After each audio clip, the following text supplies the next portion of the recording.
is to see how you think and how you feel to be the best that you can be.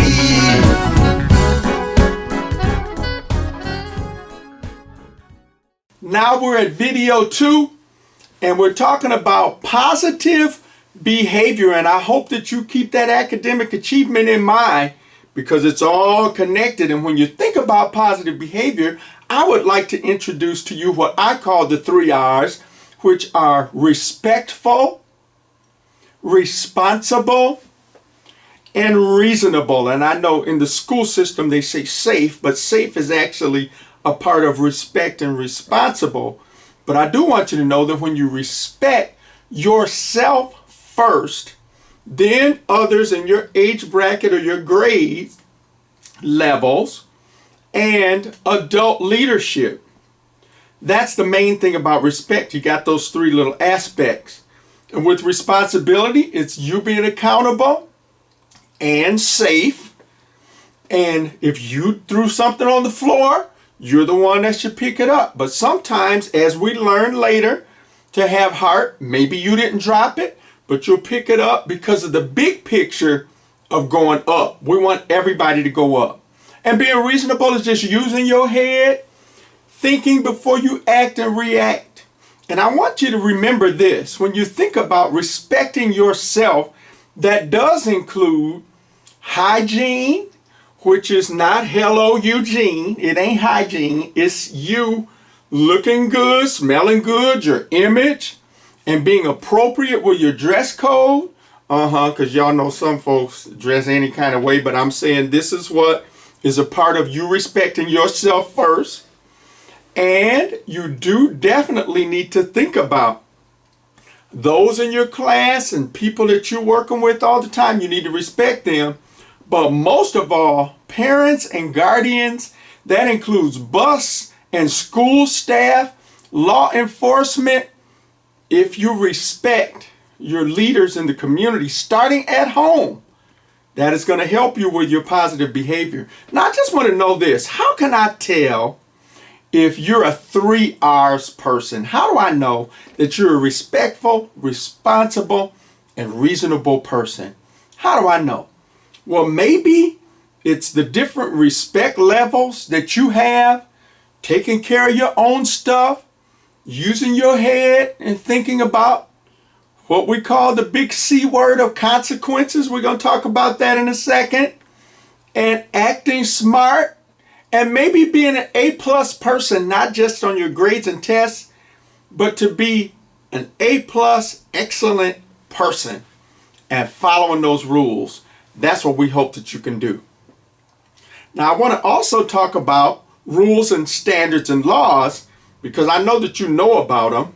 Listening and paying attention, following directions as stated in limits and boundaries and regulations. And that golden rule that I know you know, which is treat others like you want to be treated yourself. And with bullying, we really need to kind of talk about it because it's really happening in a lot of different forms and shapes. And we do need to talk about drugs and alcohol and violence and crime and even stress, because you all should not be stressed out. So we want to try to help you. The Yes Club's here to help you. So let's start by naming some rules at school. I want you to think right now about rules at every school. I know you've heard about respectful, responsible, safe, but we just talked about that. But name some. Oh, I can hear you out there. Maybe listening and paying attention in class, keeping your hands to yourself, not fighting, no running and screaming in the halls, no foul language, cursing, and no bullying.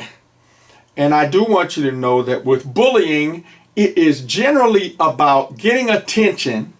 And most bullies have a crowd that is kind of an entourage around them. So if they do something, somebody will say, yeah, get him. Or yeah, say that he was talking about your mama. Or things that will instigate and start problems.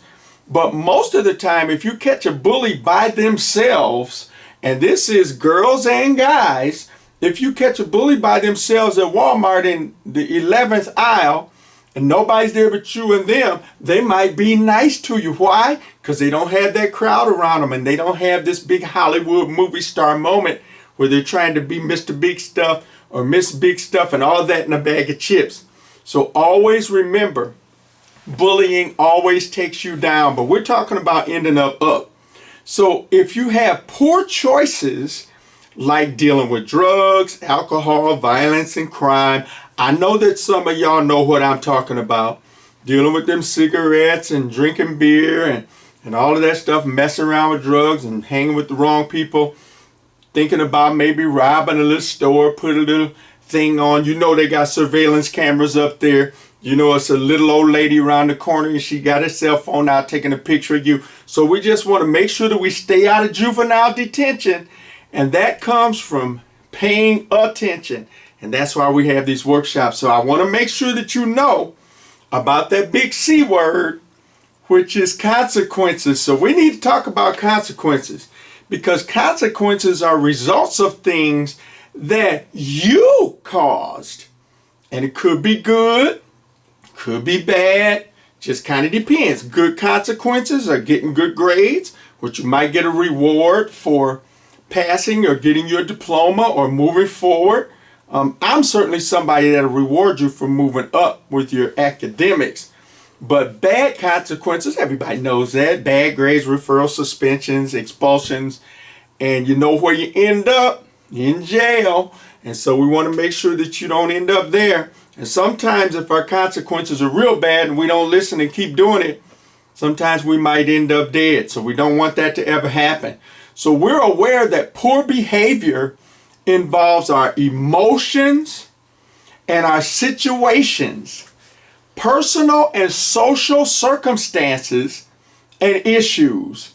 And I want you to know that in order to end up, we have to learn how to deal with ourselves and others. If you're going to live in this world, you have to learn how to deal with each other.